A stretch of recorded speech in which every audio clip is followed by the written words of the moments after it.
மாறி மிஸ், அந்த டாய்லெட் அடைச்சிருக்கு, என்னன்னு போய் பாரு. இந்தாடி உனக்கு வச்ச தேன் மிட்டாய். ஏய் தேவி, இங்க வா, இங்க வான்றல.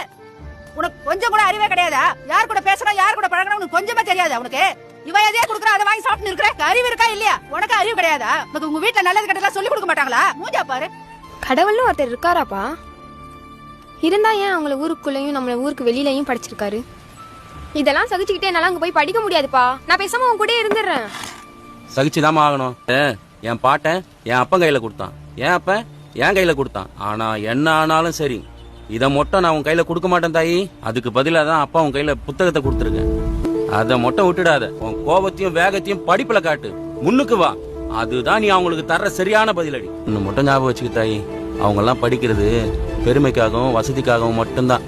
ஆனா உன்னை படின்னு சொல்றது, நீ படிச்சு முன்னுக்கு வர்றது மட்டும் இல்ல. நீ படிச்சா முன்னுக்கு வந்தா உனக்கு அப்புறம் வர தலைமுறையா மாறும், ஒரு சமூகமே மாற படிக்கல் நீதான். இதை மட்டும் நீ புரிஞ்சுக்கிட்டீங்கன்னா, நீ கஷ்டப்படும் போதெல்லாம் உனக்கு கோபம் வராது, வைராக்கியம் தான் வரும்.